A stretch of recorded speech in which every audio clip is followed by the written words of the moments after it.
কিছু কিছু মানুষ টয়লেটে আগ দিয়ে হাতের ভালো লাগে না, হেতে শুয়ারি বাগার হাতের আগ দিয়ে খোলা মেলা আগ দিয়ে ভালো লাগে। এরকম সিটিং মুসল্লি বর্তমানে আমার মাহফিলে নাই রে।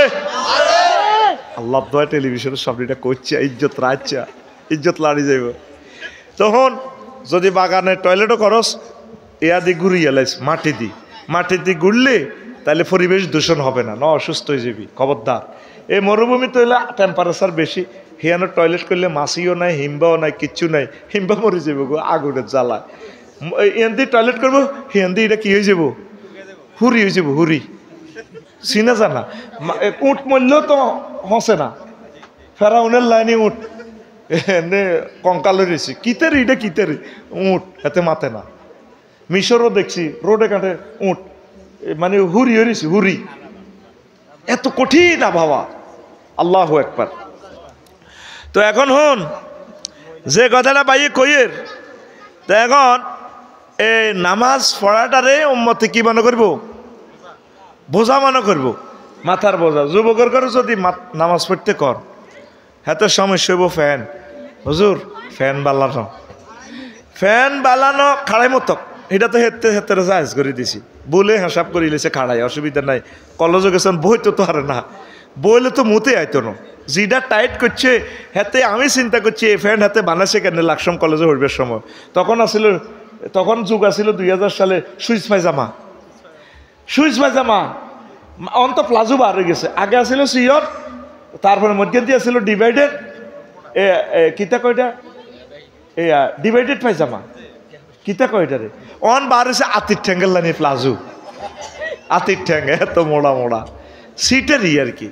তো এখন আমি চিন্তা করতাম এত ফ্যান এটা কেন বানাইছে, কি এতে কোনো এই সেলু টেইলার দোয়ানো যায় কি এ ফ্যান খুলি মাপ দিছে নাকি, তা এইভাবে বুঝমতে হইল কেন, কথা ঠিক কিনা? তো যুবকের ঘরে নামাজ পড়তে করলে কয় আমার ফ্যান বালানো, মা বোনের ঘরে পড়তে করলে ক না একবারে দরিও। যুবক যুবতীর নামাজ পড়তে করলে হুজুর আমরা এন হল আইন মানুষ, অন্য কি বয়স হয়েছি না, এটা মাথার বোঝা মনে করে। আল্লাহ দোয়াই নামাজটা আপনারা যত্নশীল হন। নামাজ যদি না পড়েন, আপনি আমার কথা আবার বোঝেন, আল্লাহ আপনার এই মাথাটা রাখবে না, মাথার মগজ খুলিয়ে নেব, ফাতর দি ফিডি এই এমনি ফিডি এমনি থ্যাতলাইব, আবার ঠিক করবো, আবার থ্যাতলাইব। নাউজুবিল্লাহ পড়েন। মাথা সেভ করতেন সার নেই, হাত উঁচু করে দেখান, লিল্লাহে তাকবীর। হুজুর কন হুজুর, ইনশাল্লাহ আমরা আজ থেকে নামাজ পড়ব। আরো একটা বুদ্ধি কই দিত গো যুবতীর করে, কইতাম নি? আচ্ছা হাসক তো থাক, তুই যেন আলসি লাগে, আসর রক্তে যান তুই খেলতে যাস, আচ্ছা বাদ দে, দিলাম। মাগরিবটা ধর, হাঁকায় মাগরিবটা পড়িস, বালা লাগে না, ফজরে যেন উঠি আর আচ্ছা থাকবই, কিতা করবি বাদ দে। ওই জোরে তুই স্কুলে থাস, কলেজে থাস, জোরে নামাজটা একটু পড়িস, আত্মুক তো এনে দুইবি, বুঝছা? আত্মুক তো এনে দুইতে চাইলে মুখ দোষ, কুলি তো করস, আত্মকদুর দোষ, আর ঠ্যাং তো দোষে, আবার চুলিটিরে তো কেনে সিস্টেম করি মাইয়াগর দেয় বেলা এনে করস, এনে দেশ আনার সামনে চাস কলেজ, আচ্ছা চা তো জোর হরসা, চুল তো মাছা হয়ে গেছে, শুধু নিয়ত করলে সারে, মনে মনে হরণ লাগতো নিয়ত, চুল মাছা হয়ে গেছে, আর এদুর দুই এলা, এদুর তো 200, তো এদুর 2 এলা ও হয়ে গেছে, ঠ্যাং ইয়ান 2 এলা, তো এই তো। আচ্ছা সুন্নত যদি তোর আলসি লাগে, এই 4 রাকাত ফরজ হড়িয়ে লাচ্ছা, জোর দড়ি শুরু কর। আসর যেন সময় আছে, আচ্ছা বাদ। এসা যেন বিরক্তি লাগে, আচ্ছা বাদ। আস্তে আস্তে দেখবি পড়া শুরু কর, আল্লাহ তোরে 5 ওয়াক্ত নামাজের পাবন্দি করাই দিব। ইবলিসে হাম দে লাতু ভাই কথা একবারে ধরিস, কি বারে আল্লাহ না করক যুবক, তুই যদি রায়পুর বাস স্ট্যান্ডে হুন্ডে অ্যাক্সিডেন্টে মরস, আমল নামাটা শূন্য। যে শিল্পী আমার গাইছে, কোথায় শিল্পীরা চলে গেছে নি? আই যে সেয়া না, আই টেয়া দিনই মানুষেরে কত কলজা জয় করার পর আয় 500টা টেয়া দিছি। আয় হাইলে অন তোকে পকেটে তো 500 টেয়া লই গেলে, কারণ 500টা হাইলে আয় অন অজ্ঞা লেবারের হইসে দিতে আরি। আজ যা 90টা লেবার আর ইয়েন কাজ করে, কম যাইও তোকে তো যখন কামাই লই যাই এগুন যাই অনুষা জমা দিতে হইব। 1,58,000 টাকা দিয়েছি ওর কাঠ কিনবার লাই। আয় 500 টাকা দিয়ে লাইছি, আমল নামা শূন্য। কত সুন্দর কথামালা আমি তাগর লোকে গাইছি। এইভাবে যদি কোরআনের কথা শুনলে, ইসলামী সংস্কৃতি শুনলে তোর কলজা যদি ঠান্ডা না হয়, তো তুই কি লাইস? তুই বাইত বলে উতি তাকি রে বালা ডাগাই বাইর মতো করি গো ডাগাই কে রে আফসারি কে রে? তো যুবকেরা আতুডা, এখন যুবক যেটি আছো তাতুডা যেটি বিয়ে করছো সিটিং আতুডা, ইনশাআল্লাহ আজ থেকে দিনে এক ওয়াক্ত নামাজ পড়ব। আত্মামা এই লেবার আর মুরুক্ষ জিডি হিডি আতুডা, তাহলে সব শিক্ষিত কে অনেক লেবারেরা এই লাতু ভাই এতে কিতাসা এমই এমই এমই মোতাবাজ্জা শরম দিয়ে লাই টেলিভিশনের সামনে শারমিনের জামাই কইও দেখবে, আবার দেখতে তোমরা ব্যাকে শারমিনের জামাই কইব আঠাত এমন এমন কথা বাহার করিও তোরে আইস হয় বাংলা করিলাম সোজা কথা, তারের মতো সোজা হাত দিকে রেনি থাক। আল্লাহ আল্লাহর মুখে আল্লাহর হাত থাকে, তারা যেটা কইডে ওই যায় কোনায় হেই শারমিনের জামাই সবুজ যা কইছি হেই কত বছর আগে অনিটা চলেনি, চলবো ওইটা চলবো আর অব্দি মারিতে আমি গায়ে তুইটলে কো শারমিনের জামাই রেডি নি রে? যারা লেবার ও কলিজের টুকরারা লেবার, শুক্রবারের নামাজটা পড়ো না। শুক্রবারের নামাজটাও যদি না পড়ো 3 সপ্তাহ ইমান শেষ তোমার। আমল নামাটা যুবক আর নামাজ পড়ো নাই, আজকে জোহরের নামাজটা পড়ে কলেজ থেকে আসার সময় রোড অ্যাক্সিডেন্টে মারা গেছ।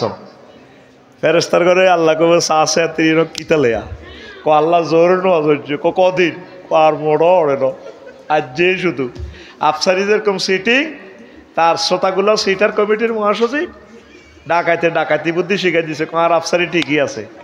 শেষ সপ্তাহে নোয়াজ হয়ে অ্যাক্সিডেন্ট করে মরি গেছে, তোর কন দি আগে অনেক অসুবিধা কি এত জান্নাতি লেখ লেখ লেখ লিল্লাহি তাকবীর।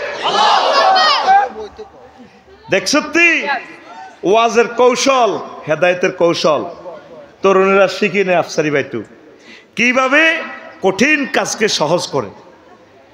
আল্লাহ কি প্রযুক্তি আমাদেরকে দিছে, আল্লাহ আলহামদুলিল্লাহ। আল্লাহ এইগুলো অহংকারের জন্য বলি না, রব তুমি দিলের খবর জানো, তোমার বান্দাদেরকে হেকমতটা শেখানোর জন্য এগুলো এক্সপ্রেশন করছি আল্লাহ, প্রিজাইড করতেছি আল্লাহ, তারা বুঝুক শিখুক লেকচার কিভাবে দেওয়া লাগে। আল্লাহ আমার জাতির সকল বক্তাকে হেকমতগুলো শিখাও। বক্তৃতাটাই হচ্ছে একটা হেকমত। ইন্না মিনাল বায়ানে লাসিহরা, রাসূল সাল্লাল্লাহু আলাইহি ওয়াসাল্লাম বলছেন বক্তৃতাটাই হচ্ছে জাদু, একটা স্টাইল, একটা ম্যানিফেস্টো, একটা মডেল, একটা নমুনা, একটা কৌশল, একটা হিকমত। আল্লাহু আকবার। এক ওয়াক্ত করে হারবি নি তোরা? সেদিন নাই কক্সবাজার ফেকুয়া ডেলা ফকিরের দান বাক্স রাত 5:30 ভোর এইটা দেই অন ফজর আন্ডা হরি না যাই হরিও এ গভীর এই ফজরের সময় এটা দেই আমার মাথাতে একটা ওয়াজ হান্দাইছে। প্রশ্ন কর হুজুর, জোরে ক হুজুর কিতা হান্দাইছে? দেরে আফসারি ক কিতা হান্দাইছে তোর মাথাত? এ আফসারি করে কইতে আছে এতে আমি দান বাক্সাটা দেই এত ছিদ্র। আল্লাহ দান বাক্সাটা ছিদ্রটা যদি মানুষ হান্দাইবার সিস্টেম হইতো, আর এটা থেকে যদি ফেরেশতারা কিছু সিওল অটো সিস্টেম, কোনো মানুষ রাস্তা দিয়ে যাইতে লাগলে দান বাক্সা লেখা আছে মুক্ত হস্তে দান করুন, ফেরেশতারা লিখে দিত আমাদের মসজিদে মুক্ত হস্তে মুসল্লি দান করুন। ওই যে দান বাক্সার হেরা দি সিওল বার হয়ে আজানের পর ফাত ফাত করে রোডের সামনে মানুষ দেখলে, মুসলমান দেখলে সিওলিটা অটো বাহার হয়ে কেরানে ফাত করে দড়ি মসজিদে দান করে দিত। বাক্সা তো কিতা বার হইতো সিওল, সিওল বার করি এটা বাক্সার ভিতরে মুসল্লি করে ঢুকে বাক্সার হে সাইড দিয়ে খোলা ফাত করে মসজিদের লগে লাগাই না তো মসজিদে মেলা মারি মারি দিত। এবার সিওলিটি আটকে রাখতো, তার কারণ আসর হরি আসরের সময় আসরের সিওল বার হই রায়পুর বাস স্ট্যান্ড যেতে লোক বেচা কিনা করে দোয়ানো মাছ বাজারও বুঝছেন নি, এটিতে সিওল দি ধরি সিওল দি বাঁধি ফেরেশতারা বাক্সার ভিতরে হান্দা করে ফাত করে বাক্সার মুখ ছাড়ি দিত। হ্যাঁ হান্দা নোয়াজর ভালো হইতো না? কত সিটিং মুসলমান দান বাক্স দান করে, লেখা আছে মুক্ত হস্তে দান করুনস, করুনের প্লুরাল নাম্বার করুনস। সব সুদীরা খারাপ ইডিনে মসজিদে দান করে, ছাদ দিতে টাইলস দিতে নোয়াজ হয় না। সিটারি কিতা মনির ভাই কইতে পারবেনি? সিটারি হলো যত লোক নোয়াজ হইব শিবপুর সোয়াব আর। আচ্ছা আল্লাহ বুঝি ইডি বোঝে না তো সিটিং বাজি কথা গো। মসজিদে দান করে কিনলাই, হ্যাঁ কি কিনলাই? ওই ব্যাগ মুসল্লির কে সোয়াব নি বেল্লা এতে এতে কি নোয়াজ হয় না? সিটারি করস কে? এই যে মসজিদুল্লাহ দান বাক্সা কালেকশন করে দেন ভাইয়েরা দেন। আমাদের মসজিদে রায়পুর স্টান সুলতান ভাইয়ের মসজিদে নির্মাণ কাজ চলিতেছে, দেন বিপদ আপদ থেকে আল্লাহ রক্ষা করিবেন। মসজিদে ঢালাইয়ের কাজ চলিতেছে, 10 টাকা 20 টাকা দান করলে গরিব হয় না, দেন কয়নি? এই সমস্ত দান বাদ দিয়ে দেন ভাইয়েরা দেন। আমাদের মসজিদে জোহরের আজান হয়েছে, রায়পুর বাস স্ট্যান্ডে মানুষগুলা এদিক সেদিক ঘোরাফেরা করতেছে, ফল দোয়ানো বেড়িরা ফল কিনতে আছে, মাছ বাজারও ইলিশ মাছ কিনতে আছে, সিটি গিডির মাছ সব বাঁধি এডিনের মসজিদে দান করেন। মুসল্লি দানকারীর পিতা মাতা আল্লাহ সুখে রাইখ কয়বরে নূরের টুপি পরাইয়া উঠায় কাল হাসরে। আমাদের অটো লইয়া 5টা বুড়িয়া বিড়ি টানতে টানতে যাইতে আছে, সিটিংয়ের করে অটো সহ মসজিদের ভিতরে হাঁদা করাই দেন। মসজিদে মুসল্লি গুণের বুড়িয়া করে মেলা মারি ভরি দেন, মসজিদের ভিতরে না হাতে ভরি ধরি মেলা মারি দেন। আমরা যে কি করি তা তুমি সবই দেখো আসমানে, আমরা আসি জমিনে তুমি থাকো আসমানে। মারহাবা মারহাবা মারহাবা, মুসল্লি দানকারীর জন্য রইল মারহাবা।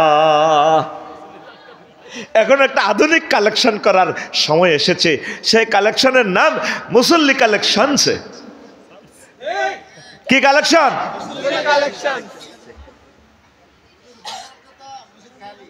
এইটাই তো কইয়ের, এটা কেমতের আলামত। আইতো ন শুধু ইমাম যদি একটা আইন আপনারা আর ক্ষমতাটা দেন, যদি কইতাম যে বাংলাদেশের 5 লাখ মসজিদ তোমরা 1 সপ্তাহ হুজুর কত বেড়াইও বর্গর লগে আনন্দ করি আইও, মুয়াজ্জিনের ঘরও ছুটি দিতাম, দেখতেন পুরা মসজিদ খালি। আর ইমাম সাহেবের খবর লইতেন, হেরাও অনেকে বাদ যাইও নোয়াজও জানা, শুধু দায়িত্বের খাতিরে আল্লাহু আকবার আল্লাহু আকবার, ঠিক নেই? মসজিদগুলা অবস্থা ভয়াবহ। আল্লাহর রাস্তায় নামাজের দিকে আসেন। নবীজি যেদিন পৃথিবী থেকে বিদায় নিচ্ছেন, হায় হায় বেহুশ বেকার আর আমার নবী, আল্লাহু আকবার। 10:53 11:53 নবীজি এশার সময় বেহুশ বেকার।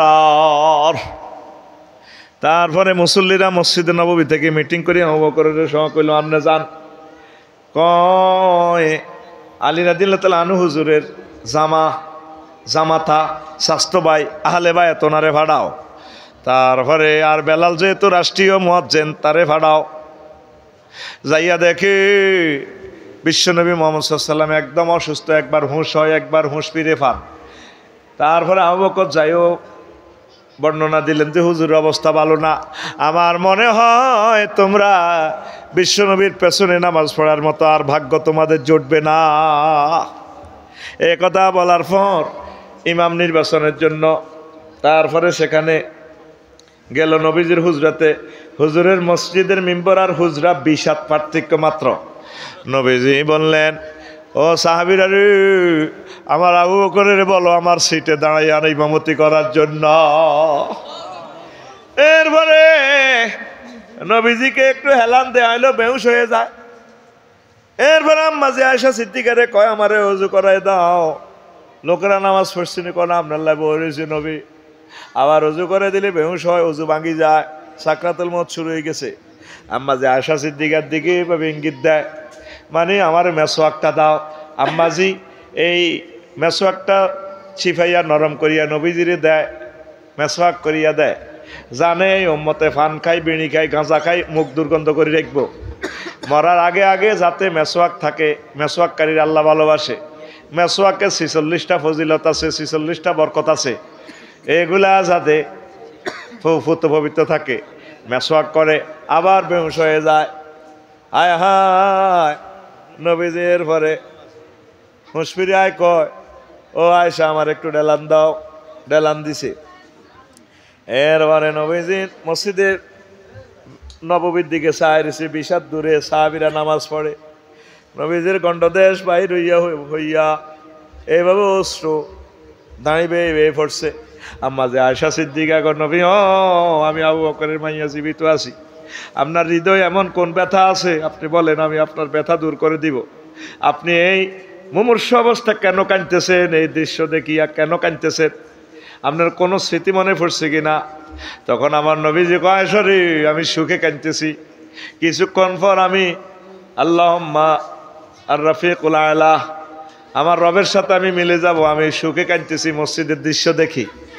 হুজুর এটা কি সুখ? কই নামাজ প্রতিষ্ঠার জন্য তায়েফের জমিনে আমি গেছিলাম, আমার মারিয়া রক্তাক্ত করছে, গায়ের জামার রক্ত ফিটিং হয়ে গেছে, ব্যান্ডিশ হইয়া গেছে। উহুদের জমিনে আমার মাথা ফাটাই দিছে। এতগুলো যুদ্ধ করছি এই নামাজ প্রতিষ্ঠার জন্য। আমার রায়পুর শিববাড়ি আমিনুল্লাহ হাওলাদার বাড়ির দরজার মসজিদের মুসল্লিরা এইভাবে 1500 বছর পর আসবে, আমাকে দেখবে না। পুরুষ মহিলারা জামাত করবে, নামাজ পড়বে, সেই দৃশ্য চিরুনির দাঁতের মতো সোজা হয়ে দাঁড়িয়ে সব বাঁধবে। সেই দৃশ্যর সে কল্পনার কথা চিন্তা করে করে আমি সুখের কান্না কাঁদতেছি। শেষ কাঁদাটা যখন রুটা যায়, তখনও নবীজি ওসিয়ত করতেছেন, আসসালাত আসসালাত আসসালাত। উম্মত